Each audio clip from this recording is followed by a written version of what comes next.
au gouvernement ainsi qu'au peuple tunisien pour l'accueil chaleureux qui nous a été réservé ainsi que pour l'organisation exemplaire de ce sommet. Nos remerciements aussi vont au prompt rétablissement à l'endroit de M. Fumio, Excellence M. Fumio Kishida, Premier ministre du Japon, qui, malgré les circonstances, a tenu à marquer de sa présence virtuelle à cette 8e édition de la conférence du TICAD, qui reste pour nous une plateforme de choix pour échanger sur des sujets d'intérêt commun. Je voudrais aussi saluer la mémoire du Premier ministre japonais Shinzo Abe, qui était reconnu comme un ami de l'Afrique et qui a fortement œuvré pour le renforcement des partenariats. À cet égard, je tiens à réitérer au nom du président de la République, au nom du peuple djiboutien, mon nom personnel, nos condoléances les plus attristées. Mesdames et Messieurs, Excellences, depuis le dernier sommet de TICAD de Yokohama, le monde dans sa globalité a subi des profonds bouleversements découlant en particulier des effets néfastes de la pandémie de la Covid. Même si cette pandémie n'a pas épargné aucun pays au monde, les répercussions du ralentissement des économies et de fortes perturbations des échanges commerciaux ont particulièrement fragilisé les perspectives de croissance de notre continent. La pandémie de la Covid-19 et ses conséquences sont venues se greffer aux multiples défis que connaît notre continent, notamment en matière de préservation de la paix, avec la multiplication des conflits armés qui ont fait qu'exacerber cette précarisation des plus vulnérables et ont poussé un nombre important des populations en détresse et en exil.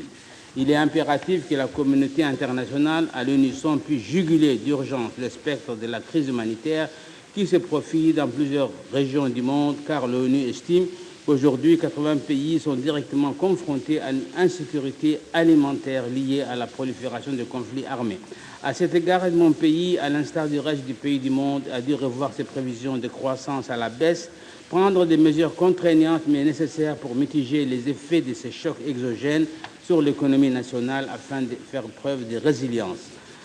Étant un pays côtier, Djibouti est convaincu que la sécurité alimentaire des millions de gens en Afrique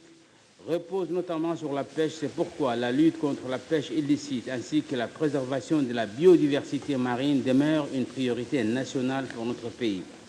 Mon pays en appelle à l'ensemble de la communauté internationale afin de mettre en place des mesures conjointes afin de résoudre les problèmes auxquels sont confrontés nombre de pays en développement qui résultent de leur fragilité à ces chocs exogènes.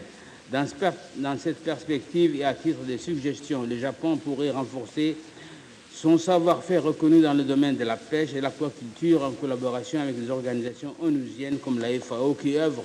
pour le renforcement de la résilience dans ces domaines de la pêche artisanale, pour l'amélioration de la nutrition, de la sécurité alimentaire telle que préconisée dans la déclaration de Tunis qui sera adoptée à l'issue de nos travaux. Excellences, Mesdames et Messieurs,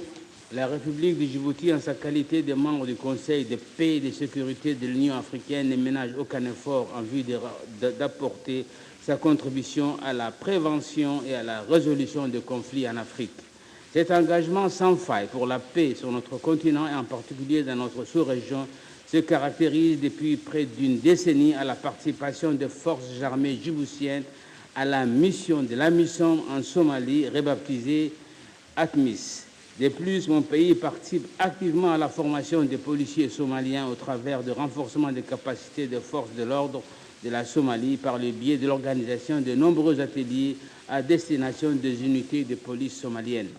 Cela témoigne de la volonté de Djibouti de lutter contre le groupe terroriste Al-Shabaab qui regagne du terrain en profitant des crises politiques à répétition qu'a pu connaître la Somalie ces dernières années. Mais ceci va pas uniquement sur la Somalie, mais sur tous les pays de la région, jusqu'au Mozambique, comme le disait tout à l'heure Monsieur le Président du Sénégal à ce sujet. Nous appelons également la communauté internationale à renforcer sa stratégie d'intervention en Somalie en vue de soutenir le gouvernement somalien, notamment ses forces de sécurité et de défense, pour combattre le fléau du Shabaab. Nous souhaitons que le Japon continue de jouer ce rôle de leader en tant que membre non permanent entrant en Conseil de sécurité pour la période 2023-2024 pour faire des questions centrale de maintien de la paix, de sécurité et de stabilité en Afrique et dans le monde, une des priorités de son mandat. Mesdames et Messieurs, soyez assurés que la République de Djibouti continuera son action diplomatique en faveur des questions de sécurité et de stabilité au profit de notre continent et du reste du monde et demeure attaché aux valeurs de paix pour atteindre les objectifs de développement que nous nous sommes fixés. Je vous remercie.